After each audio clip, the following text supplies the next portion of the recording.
रही है, लेकिन सामवेद की तान पर नाच रही थी।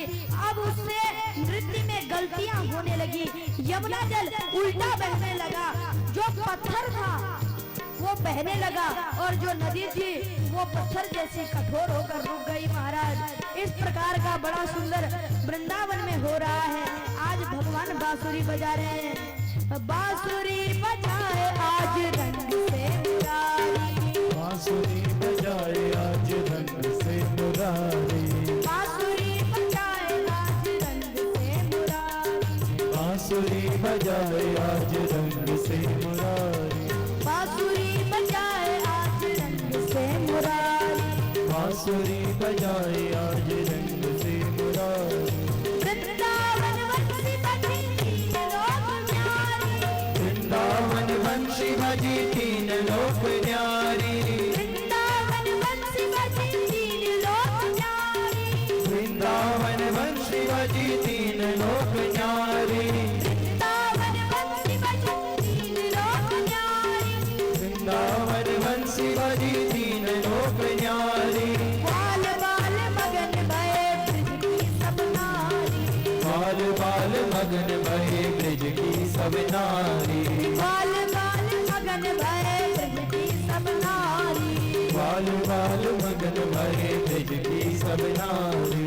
वृंदावन में आज कन्हैया बांसुरी बजा रहे हैं। सब गोपियां उस ओर आकर्षित हुई और दौड़ दौड़ कर वहां आने लगी। बांसुरी बजाए आज रंग से मुरारी, बांसुरी बजाए आज रंग से मुरारी। गजब की बांसुरी बजती है वृंदावन बसैया की, करूं तारीफ मुरली की या मुरलीधर कन्हैया की। जहाँ चलता था ना काम तीर और कमानों से, विजय नटवर की होती है वहाँ मुरली की तानों से। बांसुरी बजाए आज रंग से मुरारी, बांसुरी बजाए आज रंग से मुरारी, बांसुरी बजाए आज रंग से मुरारी, बांसुरी बजाए आज रंग से मुरारी।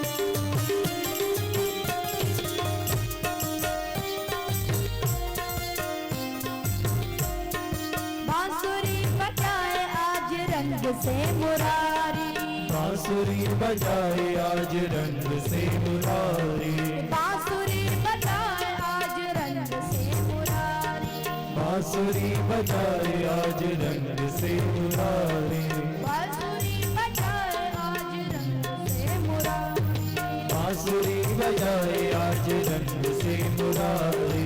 सुंदर श्याम मोहिनी मूरत नटवर वसुधारी, सुंदर श्याम मोहिनी मूरत नटवर वसुधारी, सुंदर श्याम मोहिनी मूरत नटवर वसुधारी, सुंदर श्याम मोहिनी मूरत नटवर वरधारी। सूर को मदन मोहन चरणन बलिहारी, सूर को प्रभु मदन मोहन चरणन बलिहारी, सूर को प्रभु मदन मोहन चरणन बलिहारी, सूर को प्रभु मदन मोहन चरणन बलिहारी। बांसुरी बजाए आज रंग से मुरारी, बांसुरी बजाए आज रंग से मुरारी, बांसुरी बजाए आज रंग से मुरारी, बांसुरी बजाए आज रंग से मुरारी, बांसुरी बजाए आज रंग से मुरारी, बांसुरी बजाए आज रंग से मुरारी, बांसुरी बजाए आज रंग से मुरारी, बांसुरी बजाए आज रंग से मुरारी, बांसुरी बजाए आज रंग से मुरारी, बांसुरी बजाए आज रंग से मुरारी। समाज भूल गए ऋषि मुनि की नारी, शिव समाज समाधि भूल गए ऋषि मुनि किनारे। वेद पढ़त ब्रह्म भूले भूले ब्रह्मचारी। वेद पढ़त ब्रह्म भूले भूले ब्रह्मचारी। बांसुरी बजाए आज रंग से मुरारी। बांसुरी बजाए आज रंग से मुरारी। बांसुरी बजाए आज रंग से मुरारी। बांसुरी बजाए आज रंग से मुरारी। बांसुरी बजाए आज रंग से मुरारी।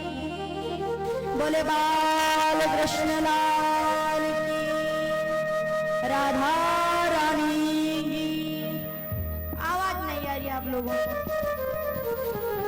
अरे आप कल में हम कह रहे थे कि चलो आपको कल तो भूख लग गई होगी, अभी तो शुरुआत का टाइम है भाई, अभी तो चिल्ला लो, जोर से बोल लो एक बार। बोलिए बाल कृष्ण लाल की, बांके बिहारी लाल की, राधा रानी की, दाऊ जी महाराज की जय जय श्री राधे श्याम। इस प्रकार महाराज बड़ा सुंदर रास हो रहा है और उस रास में कई प्रकार की गोपियां आती हैं।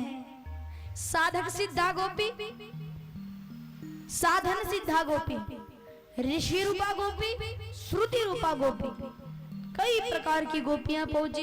बोले साधक सिद्धा गोपी कौन है?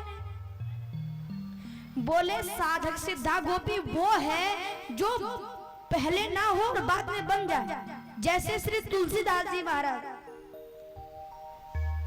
एक बार क्या हुआ कि तुलसीदास जी अपनी पत्नी से बड़ा प्रेम करते थे, तो एक दिन उनकी पत्नी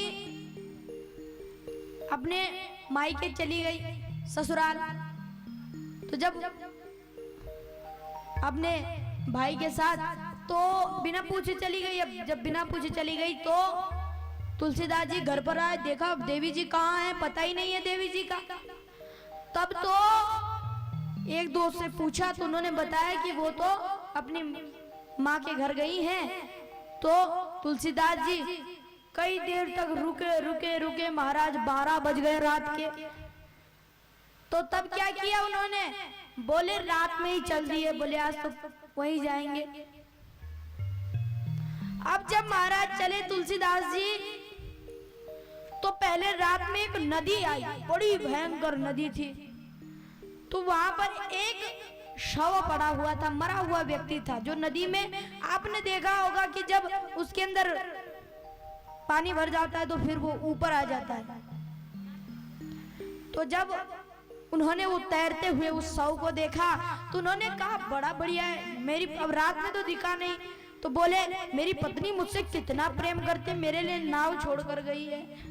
उस पर बैठे और नदी से पार हुए। अब जब वहां पहुंचे जहां घर था, तो जब देखा बोले सब दरवाजे बंद हैं, अब कहां से जाएं?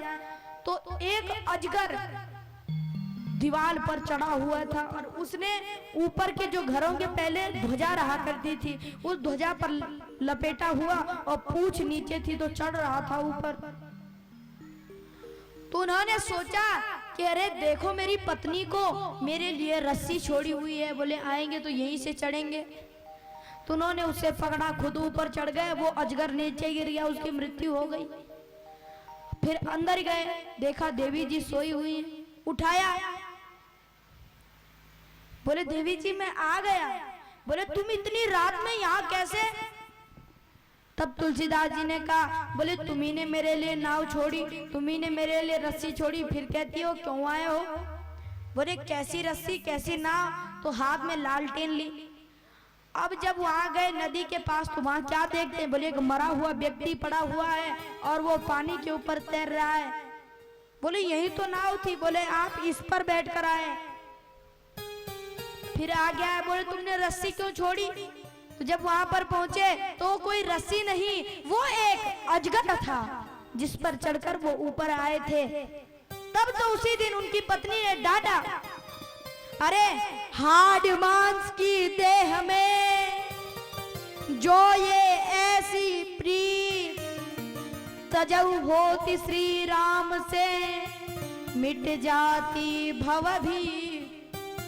अरे महाराज अगर जितना प्रेम आपने इस हार्ड मांस की देह में किया है, अगर वही प्रेम भगवान राम से हो जाता, उतना नहीं उसका आधा भी हो जाता, तो आज तक आप इस भव सागर से पार हो जाते। तो आज तुलसीदास जी को समझ में आ रहे मैं क्या कर रहा था। उसी दिन से अपनी पत्नी को छोड़ा, घर बार को छोड़ा और सबको छोड़कर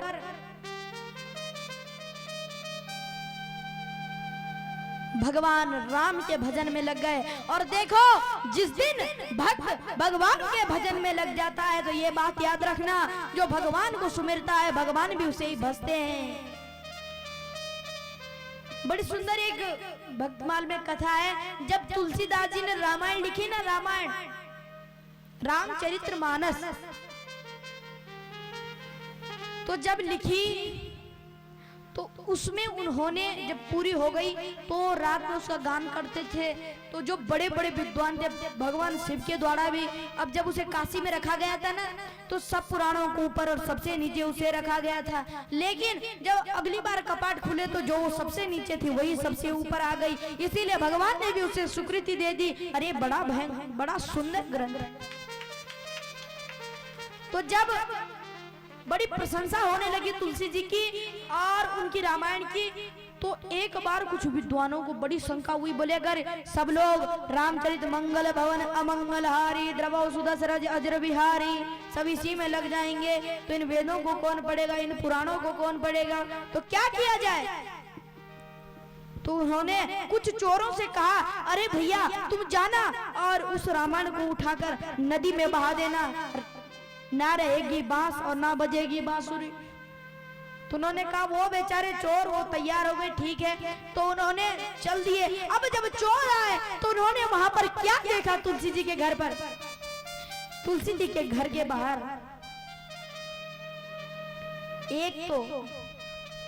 एक का शरीर नीला और एक काला कृष्ण वर्ण है जिसका, वो दोनों उसके एक के हाथ में धनुष है और दूसरे के हाथ में बांसुरी है। वो उस तुलसी जी के घर पर के बाहर चक्कर लगा रहे हैं, पीठ में तरकस है, हाथ में धनुष है। तो ये देखते ही वो चोर वहीं पर मूर्छित हो गए, गिर गए वहीं पर। अगले दिन जब तुलसी जी जा रहे थे तो जाते समय तुलसी जी ने, अब गंगा स्नान के लिए जा रहे थे और स्नान करते समय क्या हुआ, पैर किस पर लगा, वो जो मूर्छित पड़े हुए थे, चलते चलते भगवान का नाम ले रहे हैं, राम राम कह रहे हैं। अब जब जा रहे थे तो पैर की ठोकर किस पर लगी, वो जो सोए हुए चोर थे उन पर ठोकर लगी। और जब ठोकर लगी तब तुलसी जी ने कहा राम राम ये क्या हो गया। तो उठाया उनको गंगा जल छीटा उन पर, क्या हुआ भैया क्या हुआ। बोले क्या, चरणों में गिर गए वो तुलसीदास जी के और कहने लगे हे महाराज हम धन्य हो गए। बोले क्यों। बोले कल रात हम चोरी के उद्देश्य से आपके रामायण को चुराने आए थे, सोचा था उसे गंगा जी में बहा देंगे सब खत्म हो जाएगा, लेकिन आप तो सोए हुए थे महाराज, पता नहीं दो योद्धा आपके घर के बाहर चक्कर लगा रहे थे। तुलसीदास जी को सगो दो, तो कैसा वर्ण था उनका। बोले नीलाम भुजस्याम मलको मलाया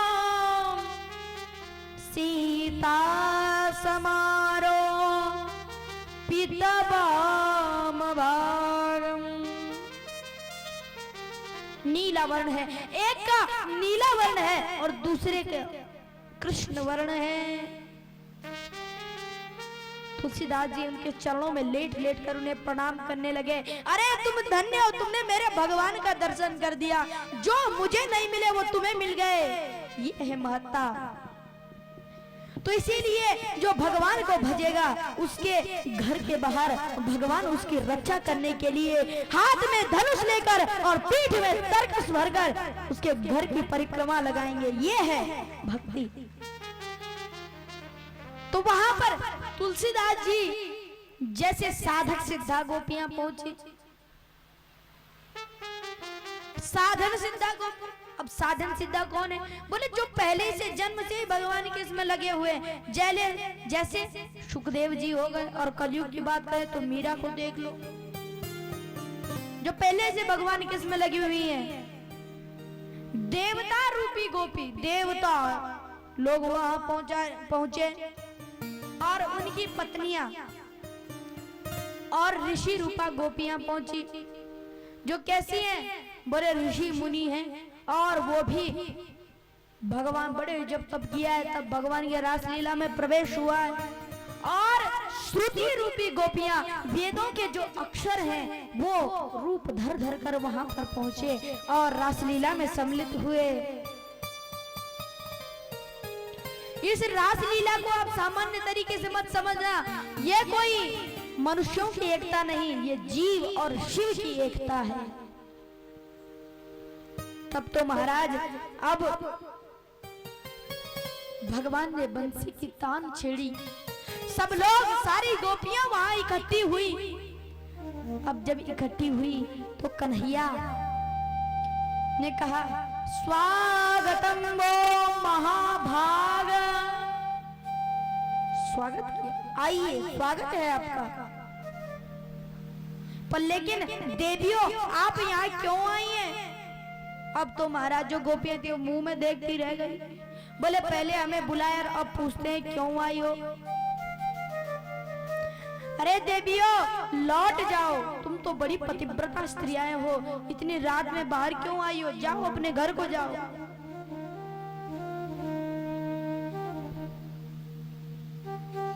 इस प्रकार जब कन्हैया ने कहा तो कन्हैया ने उस बात को कहते हुए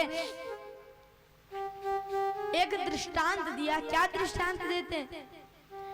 बोले गोपियों जो पतिव्रता स्त्रियां होती हैं वो कुछ भी कर सकती हैं। एक बार एक पतिव्रता स्त्री घर पर बैठी हुई थी, उसी समय उसका पति काम कर कर थका हारा घर पर आया, उसने उसे जल पिलाया और कहा कि आप लेट जाइए।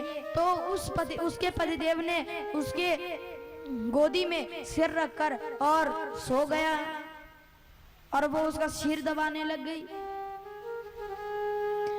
उसी समय उसका एक छोटा सा बालक था जो घर में खेल रहा था। तो घर में जहां रसोई थी वहां पर वो बालक गया और वहां भयंकर अग्नि प्रज्वलित हो रही थी। हमारे यहाँ तो सब लोग जानते हैं, गांव के जो लोग हैं चूल्हा होता है हमारे इधर। तो वो छोटा सा बालक उस चूल्हे की ओर बढ़ा, माँ देख रही है मेरा बालक चूल्हे की ओर जा रहा है। अब उसके अंदर विपदा आई कि अगर तो मैं अपने पुत्र को बचाती हूँ तो मेरा पतिव्रत धर्म नष्ट हो जाएगा, क्योंकि मेरे पति गहरी नींद पर सोए हुए हैं, उन्हें मैं कैसे उठाऊं। और दूसरी बात ये मन में आई कि अगर उठाती नहीं हूं तो मेरा जो बालक है वो अग्नि में जलकर भस्म हो जाएगा। तो बाद में उसने क्या सोचा? बोले जैसा भी हो वैसा देखा जाएगा, पतिव्रत धर्म बचना चाहिए। उसने आंखें बंद कर ली, उसके आंखों से आंसू की धारा बहने लग गई, उसका बालक अग्नि कुंड में गिर गया। आंखों से आंसुओं की धारा बह रही है। उसी समय आंखों से एक आंसू का बूंद उसके पति के गाल पर लगा तो वो उठा। क्या हुआ देवी? तो दौड़ कर गई, बोले हमारा बालक उस अग्निकुंड में जलकर भस्म हो गया है। दौड़कर दोनों पति पत्नी गए तो क्या देखते हैं? बोले पुत्र तो कमल के पुष्पों में खेल रहा है, क्योंकि उस अग्नि को भी डर लग गया। बोले इतनी पतिव्रता स्त्री है, अगर मैंने इसके बालक को जला दिया तो ये मुझे भी श्राप दे देगी और इसके श्राप से मैं भी नहीं बच पाऊंगा। इसीलिए अग्निदेव ने भी उस बालक को नहीं जलाया। कृष्ण कहते हैं ए गोपियों ऐसा करो, अपने पतिव्रत धर्म को निभाओ। देखा तो उसी समय एक गोपी ने कहा, बोले कन्हैया तुम्हें ही दृष्टांत देना नहीं आता, हमने भी सीखा है। बोले अच्छा सीखा है, कहाँ सीखा है? बोले जहाँ भी सीखा हो, तुम्हें क्या मतलब? तो बोले तो क्या सीखा है? तो बोले सुनो हमने क्या सीखा है। बोले एक बार एक पतिव्रता स्त्री थी, जब भी वो भोजन तब करती थी, पहले अपने पतिदेव की आरती उतारती थी। आज तो उतारते कि नहीं उतारते, लेकिन पहले उतारा जाता था। आज तो पता नहीं क्या क्या उतारते रहते हैं। फिर तो वो स्त्री अपने पतिदेव की आरती उतारती थी और भोजन तब किया करती थी जब पतिदेव कर लेते थे। कौन कौन माता हमारी ऐसी हैं जो तब भोजन करती है जब पतिदेव पा लेते हैं? कोई नहीं। अगर कोई पतिदेव अपने साथ एक दो मेहमानों को ले आए घर पर, तो पत्नी जल्दी जल्दी काम करती है, फिर घर के बर्तन बजते हैं, और जब रसोई के बर्तन बजने लग जाए तो समझ लो कुछ शाम को होने वाला है। इसीलिए आज उस गोपी ने कहा, बोले ये तब भजन किया करती थी, ये भोजन तब करती थी जब पतिदेव कर लेते थे। अब क्या हुआ महाराज? बोले एक दिन पतिदेव ने कहा, बोले हे देवी जी मैं तो जा रहा हूँ, थोड़ा सामान विक्रय करना है, क्योंकि वो एक वैश्य था तो सामान बेचता था, उसकी कोई दुकान होगी, तो मैं जा रहा हूँ कुछ दिन के लिए बाहर। तो बोले कब तक आओगे? बोले 10 दिन बाद आऊंगा देवी जी। तो बेचारी अनपढ़ सीधी सादी, तो बोले 10 दिन कितने होते हैं? बोले 1 2 3 4 5 6 7 8 9 और 10। बोले 10, तो मतलब 10 कितने होते हैं? तो अब वो भी समझ नहीं पाई, क्योंकि उसको पढ़ी लिखी तो थी नहीं। बोले 10 पता नहीं कितने होते। पतिदेव ने कहा अगर इसको समझाने बैठ गया तो यही पूरा दिन गुजर जाएगा। इसीलिए पतिदेव ने कहा, दीवार पर 10 रेखाएं खींच दी। बोले प्रतिदिन एक मिटाती जाना, जिस दिन अंतिम मिटेगी उसी दिन मैं आ जाऊंगा। बोले ठीक है। अब बोले मैं तब भोजन करती हूँ, पहले आपकी आरती उतारती हूँ, तो अपनी तस्वीर दे दी, बोले इसकी पूजा किया करो। इस प्रकार जब पतिदेव ने दी अपनी तस्वीर और वो कहीं बाहर चल दिए। अब जब बाहर चल दिए तो वो पत्नी रोज सुबह उठती, उस तस्वीर की पूजा करती, भोजन पाती और उस रेखा को मिटाती। रोज एक एक रेखा मिटा रही है। अंतिम दिन जैसे ही उसने अंतिम रेखा मिटाई तो पतिदेव को आने में थोड़ा देर हो गई। तो उन पतिदेव ने क्या किया? बोले अब वो पत्नी उस फोटो की आरती उतार रही थी, तब तक पतिदेव ने आवाज लगाई, देवी जी दरवाजा खोलो। तो वे गोपियां कहने लगी, ए कन्हैया, अगर वो देवी दरवाजा खोलती है तो फोटो की पूजा कर रही है तो उसका पतिव्रत धर्म टूट जाएगा, क्योंकि अपने पति की आरती उतार रही है। और अगर दरवाजा ना खोले, बेचारे थके हारे हैं, तब भी पतिव्रत धर्म टूट जाएगा। तो उसे क्या करना चाहिए? अब आप लोग बताओ उसे क्या करना चाहिए उसको? क्योंकि अगर खड़ी उठे तभी भी धर्म टूटेगा, नहीं उठे तब भी धर्म टूटेगा। क्या करना चाहिए? तो कन्हैया से जब उसने पूछा तो कन्हैया ने कहा, जब असली पति आ गया है तो इस नकली फोटो की पूजा करने से क्या लाभ?